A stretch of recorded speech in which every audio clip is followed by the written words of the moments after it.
Bonne année, cette vidéo a 3 semaines de retard, ne perdons pas de temps, bienvenue pour la preview du chapitre 54 de Boruto.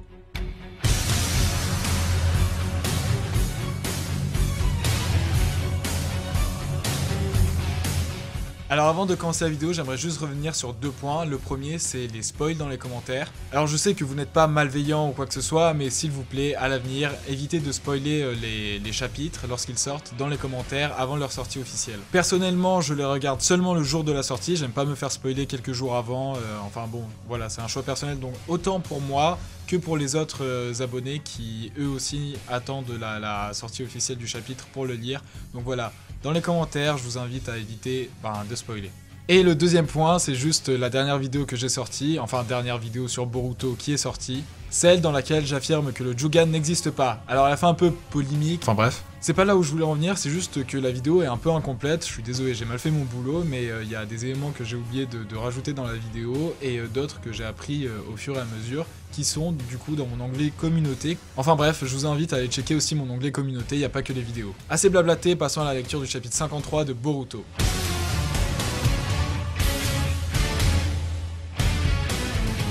Alors le chapitre reprend alors que Kawaki se fait téléporter au milieu du combat par Ishiki dans cette dimension toujours particulière et mystérieuse. C'est notamment la première fois que Kawaki voit la véritable apparence de Ishiki, jusqu'à présent il n'avait vu que Jigen, et en fait c'est marrant de se dire tiens, toute ma vie j'ai vécu aux côtés d'une personne et en fait j'avais jamais vraiment vu à quoi elle ressemblait. Ça me fait beaucoup penser à Kabuto qui a été l'espion de Sasori pendant un très long moment. Lorsque Kabuto casse la marionnette de Sasori, c'est Yamato qui en sort, et vu qu'il n'avait jamais vu sa véritable apparence, il était convaincu que c'était lui. Enfin bref, je trouvais que ça faisait un petit parallèle entre les deux, bien que maintenant que je le dis à voix haute, pas trop. Seule et unique apparition des villageois de Konoha où Amado dit « Ah tiens, si Kawaki a été téléporté par Ishiki, on est tous foutus ». Toujours optimiste celui-là. Donc Ishiki n'a maintenant plus que 5 minutes à vivre, ça baisse énormément vite et Naruto dit à Kawaki de s'enfuir direct et du coup Ishiki donne un énorme coup de pied à Naruto, tellement fort que son mode Baryon se désactive. On y reviendra plus tard. Donc Kawaki obéit à son sensei et tente de s'enfuir, mais Ishiki le rattrape en un claquement de doigts, commence à l'étrangler, sauf que Sasuke intervertit de place avec lui juste à temps. Suite à quoi Kawaki utilise un fumigène qu'avait laissé Sasuke afin de créer un écran de fumée à travers lequel Ishiki ne peut pas voir même avec son Byakugan. Alors à ce moment-là, il y a Ishiki qui commence vraiment à perdre ses moyens, il pète vraiment un câble, il lui reste plus rien comme vie, il a pas de réceptacle, pas de personne d'autre à qui poser le Kama qui soit vraiment un bon réceptacle. Donc là, il va en l'air, il se met à voler et il crie Kawaki, ça fait super Dragon Ballesque, je sais pas ce que vous en avez pensé, mais je trouve qu'il y a plusieurs fois dans le manga où il y avait des références, mais des codes de Dragon Ball. Et donc Ishiki enragé, c'est vraiment la première fois là qu'il se rend compte qu'en fait il est en train de perdre l'avantage et que du coup lui qui était toujours serein et tout pète vraiment un câble. Il décide de faire sa petite pute et de prendre en otage Naruto, il lui fonce dessus et lui donne un coup tellement fort que là la prothèse de Kawaki se désactive.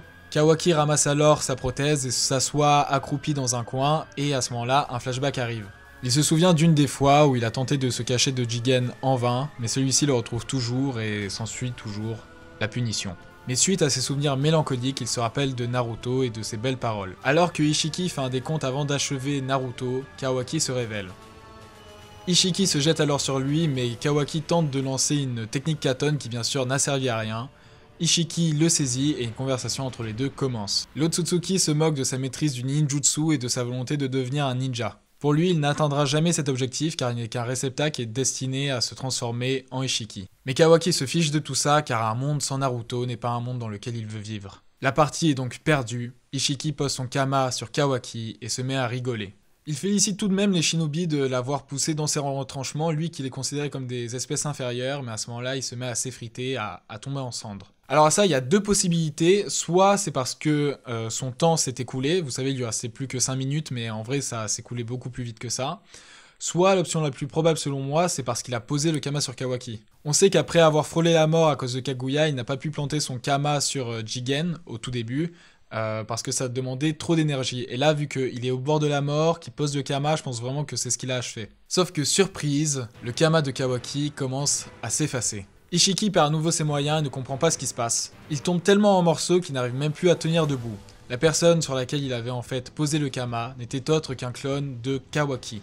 Alors le fait que ce soit un clone de Kawaki, je trouve ça vraiment super parce que juste avant, il se moquait de la volonté de Kawaki de maîtriser le ninjutsu. Vous savez, il considérait toujours les terriens comme une espèce inférieure et tout. Et en fait, le fait que son arrogance ait eu raison de lui, que le fait qu'il ait pris le ninjutsu pour des jouets d'enfants en fait, et que ça s'est retourné contre lui, je trouve que c'est vraiment une super idée. Et donc Kawaki achève sa vengeance et son geôlier en lui sautant dessus. Il n'est désormais plus qu'un tas de cendres. Et ça justement j'étais deg parce que avant d'avoir pu lire le chapitre on m'avait spoilé dans les commentaires que Ishiki allait mourir. Donc ça j'étais un peu deg, mais de l'autre côté j'étais hyper content parce que c'était ma théorie, j'avais fait une vidéo consacrée là-dessus, qu'en fait Ishiki allait mourir. Mais vous allez voir, on va en reparler plus tard. Donc tout le monde est sain et sauf, Kawaki va bien, Sasuke s'en sort, hein, c'est bizarre, il s'est vraiment pris une raclée mais il arrive encore à marcher. Et Naruto a l'air d'aller, bien que lorsqu'on lui demande c'est quoi le contre-coup de sa technique, les effets secondaires d'avoir utilisé le mode baryon, il est hésitant et il ose pas dire ce que c'est, donc vous allez voir, je vais émettre mes théories plus tard. Sauf que soudain surgit Borushiki qui plante un kunai dans le Rinnegan de Sasuke, et qui dit que désormais il n'a plus d'obstacles face à lui, qu'il est étonné qu'il soit parvenu à buter Ishiki, mais que ça l'arrange, et que maintenant ils sont les derniers obstacles dans son chemin. C'était le chapitre 53, maintenant passons aux prévisions pour le chapitre 54.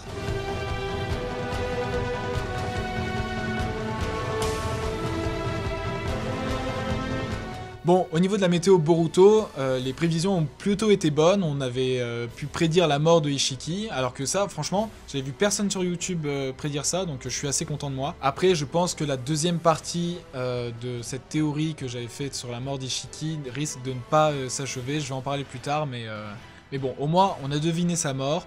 Et seconde chose que j'avais prévu dans le chapitre 53, c'était le seul truc que j'avais prévu qui s'avérait juste, c'est que le bras de Boruto s'est réparé. Très bien, en fait, avant de passer aux prévisions, j'ai mon coup de gueule à faire, parce que là, Boruto, ça commence un peu à m'énerver. Alors vous savez, des fois, je fais quelques lives sur ma chaîne, le tout premier, ça a été notamment l'arrivée de Masashi Kishimoto dans l'œuvre, son retour en tant que scénariste, et je pense que là, c'est vraiment les conséquences de ça. Le mode baryon, c'est un truc tellement cheaté, mais vraiment. De base, cette technique, le fait qu'elle pop-up comme ça, que ce soit hyper puissant, etc., ça me dérangeait pas, parce qu'il y avait le contre-coup de la mort de Naruto. Alors certes, il y en a qui peuvent gueuler en disant « Oui, mais moi j'imaginais pas cette mort et tout », mais on pouvait pas faire autrement. Enfin, on n'aurait pas dû faire autrement. Le fait que Naruto puisse survivre à une telle technique, mais qu'est-ce que c'est cheaté? Vous imaginez s'il avait utilisé face à Jigen, à ce moment-là, il était planté contre des sortes de piquets, il aurait vraiment pu crever. Là, il y a Kurama qui lui aurait fait « Eh, au fait, j'ai une technique trop puissante, on l'utilise ». Ils battent Jigen plus rapidement que Ishiki, parce que Jigen était moins puissant que Ishiki, et ça aurait été réglé. Mais vraiment, du coup, ça enlève tellement d'enjeux le fait que cette technique existe, et que le contre-coup soit trop faible. Mais le fait qu'il ne meure pas sur le coup, qu'il puisse désactiver ce mode, c'est mais trop cheaté. Moi, je suis désolé, mais ça, j'ai pas pu. En fait, je pense que Naruto était vraiment destiné à mourir lors de ces chapitres, peut-être ressuscité par Sasuke ou quoi, mais je pense qu'il était quand même censé mourir dans au moins un chapitre, ceux qui venaient, et que les éditeurs ont eu trop peur de perdre des lecteurs, et d'un autre côté ça m'étonne pas, parce que beaucoup d'entre vous en commentaire me disent « Si Naruto meurt, j'arrête Boruto ». Donc déjà que, en fait, Boruto ça marche pas très bien. Ça marche pas mal sur l'application Manga Plus, mais en soi les ventes elles sont pas folles. Donc je pense vraiment que l'histoire de Kodachi devait vraiment se conclure, ou en tout cas devait avoir un passage contenant la mort de Naruto, vu comment tous les éléments étaient agencés, etc. Et du coup, c'est une incohérence. Vraiment, je trouve que c'est une incohérence la mort de Naruto. Mais du coup, le fait qu'il survive de cette manière, ça va me pousser à changer le format de la vidéo des previews. Au lieu de donner un scénario possible pour les prochains chapitres, je vais en donner deux. Un que je pense le plus logique, en termes de scénario, des éléments qu'on a jusqu'à présent, ah tiens, comment ça aurait dû se peaufiner, qu'est-ce qui aurait été le plus intéressant pour la suite de l'histoire. Et une deuxième possibilité où je me mets à la place des éditeurs, et je me dis, tiens, ça, ce serait risqué de faire ça. L'un des grands thèmes de Naruto, c'est les désastres de la guerre, la mort, tout ce que ça engendre et tout. Sauf que plus Naruto avance, et donc Boruto, qui est la continuité de Naruto, et moins on a cette peur de la mort, car au final, personne ne meurt. Je suis pas en train de dire que, oui, pour faire une bonne œuvre, il faut que tous tes personnages y crèvent, etc. Mais si ton thème, le caractère inéluctable de la mort, tu peux pas faire une œuvre qui est tout le temps heureuse et ah putain on a frôlé la mort mais ça va. J'espère que vous captez ce que je dis, c'est pas forcément clair, j'ai du mal à m'exprimer et tout mais je pense quand même que le message est un peu passé. Mais du coup voilà, maintenant je vais faire une prévision que celle que je ferais d'habitude et une prévision en plus où je me dis, je pense qu'il y ait moyen que maintenant les éditeurs ils aient un peu peur de faire certains choix. Même si ce serait logique scénaristiquement parlant, et qu'ils préfèrent créer des incohérences, mais qui amènent plus de public.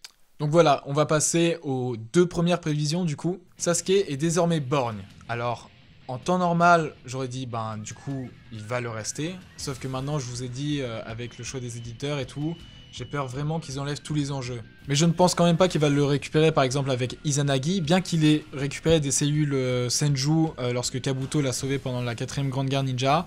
Ça a été tellement un détail que je pense que Kishimoto lui-même l'a oublié ou a fait exprès de le laisser de côté. Personnellement, j'y crois pas trop, c'est pas impossible. Enfin, mais je pense vraiment pas que ça va se produire.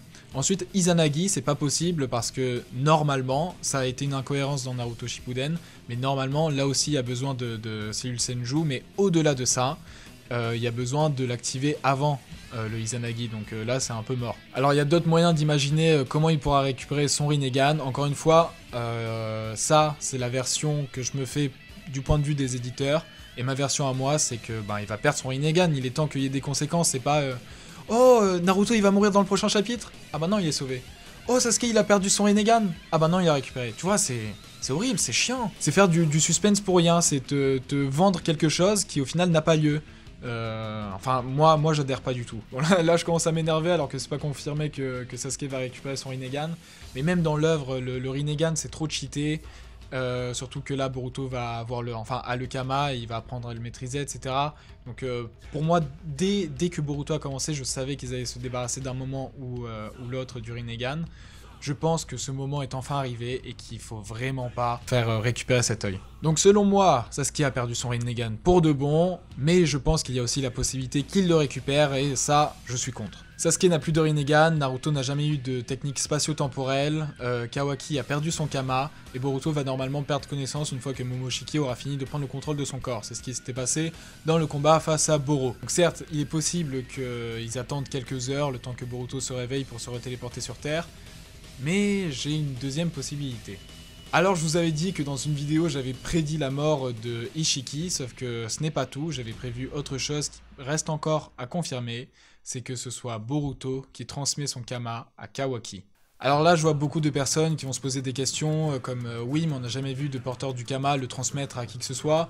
De 1 si, Jigen l'a transmis à Kawaki justement.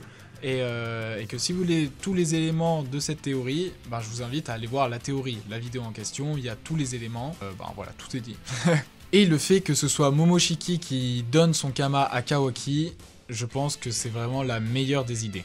D'abord, c'est bien qu'on soit débarrassé de Ishiki, dans le sens où des Otsutsuki, on va en bouffer. Genre on a déjà eu Kinshiki, Momoshiki qui est toujours là, on a eu Ishiki, on sait le roi des Otsutsuki, il y en a peut-être d'autres, plus ils sont nombreux, moins ils sont importants. Donc déjà je trouverais scénaristiquement plus intéressant que Ishiki soit mort définitivement et que Momoshiki lui reste et soit en fait l'ennemi qui était un peu dans l'ombre et qui prend un peu de l'importance. Surtout que lui il avait un niveau au moins égal à celui de Kaguya, lui il se vantait d'être plus fort qu'elle.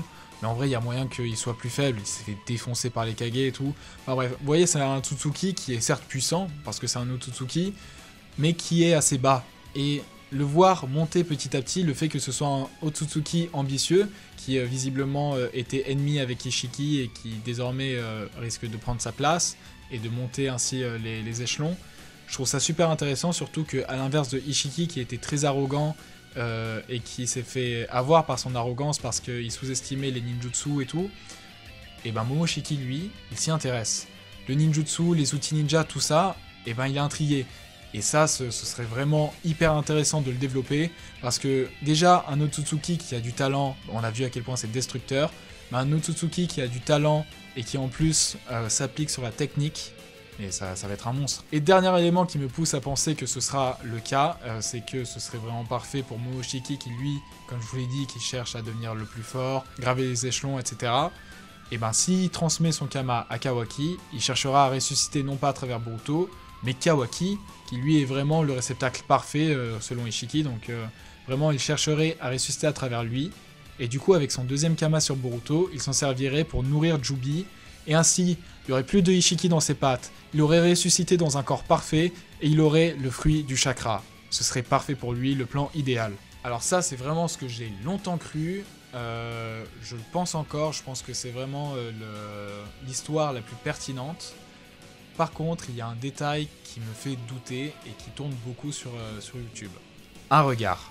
Il n'a suffi que d'un regard pour faire douter toute cette théorie. Au moment où Kawaki se jette sur Ishiki pour l'achever, celui-ci se retourne et c'est pas un air inquiet, c'est... Vous allez voir. Alors ça revient beaucoup en commentaire, je me suis moi-même beaucoup posé la question, où j'ai pas eu trop de réponses, quelques théories, mais voilà, rien de concret. Beaucoup de personnes qui se demandent mais comment Momoshiki a fait pour transmettre son Kama à Boruto, alors qu'ils étaient séparés par un énorme Rasengan.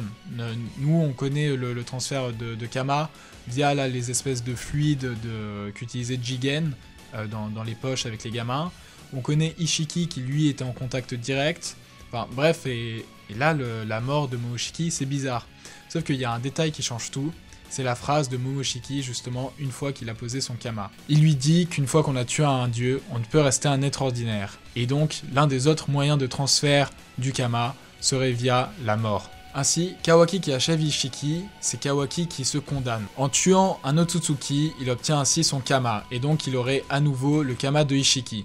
Mais il y a une raison par laquelle ce serait aussi intéressant d'aller plutôt dans la théorie comme quoi ce soit Ishiki qui repose le Kama sur Kawaki, c'est que au début, on pensait avoir vaincu Ishiki grâce à son arrogance, et au final, c'est Kawaki qui, lui, devient arrogant, et plutôt que de le laisser mourir, souhaite l'achever lui-même. Et du coup, le fait de dire maintenant j'ai le pouvoir, etc., en fait, c'est un trait qu'il a irrité de Ishiki. Et donc, si dans un premier temps, l'arrogance de Ishiki a eu raison de lui, dans un second temps, l'arrogance de Kawaki a aussi eu raison de lui. Donc ce serait très intéressant, mais pas plus loin que ça, je trouve. Vraiment, je trouve ça plus pertinent de le faire mourir maintenant, et d'avoir un Momoshiki qui se développe de plus en plus et qui est une menace qui devient petit à petit une menace plus inquiétante, plus fourbe. Donc voilà, soit c'est Ishiki qui pose bel et bien, comme tout le monde l'imagine, le Kama sur Kawaki, soit il s'agit de Momoshiki. Alors une théorie aussi que j'ai là, c'est pour le prochain chapitre, vraiment un truc assez concret,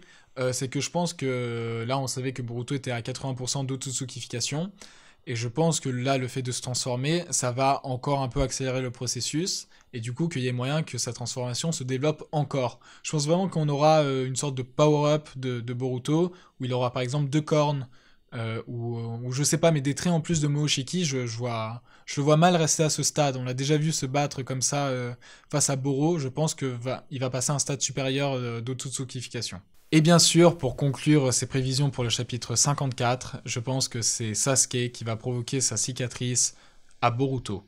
Donc maintenant, on va passer aux prévisions pour les post-chapitre 54.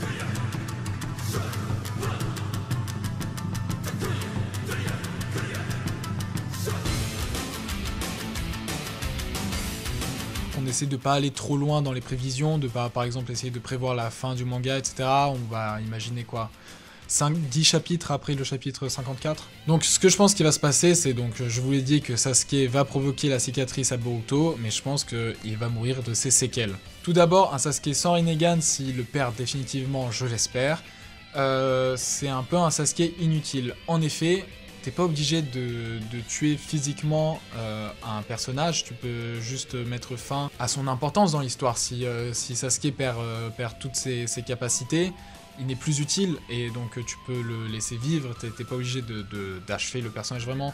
Mais de 1, je pense que ce serait extrêmement intéressant pour le développement de personnage, on avait parlé dans la preview précédente, mais le fait que d'abord il soit un ennemi de Konoha et qu'au final il soit prêt à se sacrifier pour Konoha, je trouverais ça déjà plus intéressant. Et aussi, si c'est pour finir avec un Sasuke en mode Maito Gai, en fauteuil roulant et tout, je trouve ça perd de toute la splendeur du personnage.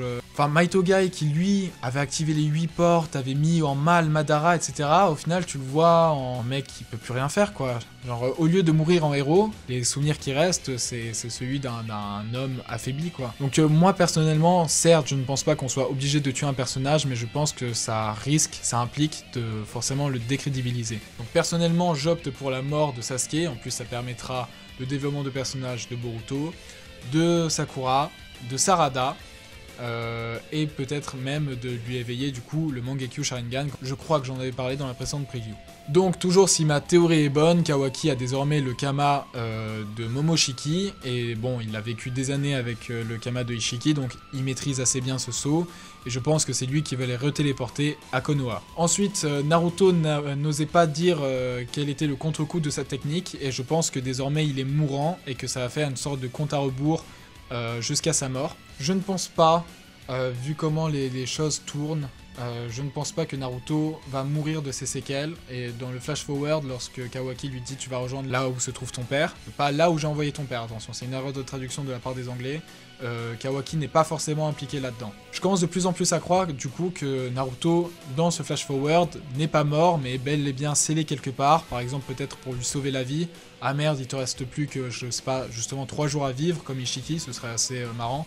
Ben tiens, on te scelle de manière à ce que tu puisses plus vieillir, que le temps s'écoule plus pour toi, le temps qu'on trouve un remède. Ensuite, Ikimoto nous l'a confirmé, l'ellipse est très proche, et donc je pense qu'après leur combat, après leur retour à Konoha, après le fait qu'il ait été plus ou moins, même si c'est pas vraiment le cas, responsable de la mort de son sensei, Boruto va décider de s'exiler et de quitter Konoha. Et peut-être même pour s'entraîner, ou de peur qu'il puisse reblesser, retuer quelqu'un de proche. Là ce serait par exemple son père, Kawaki, ses amis, Sarada, Mitsuki.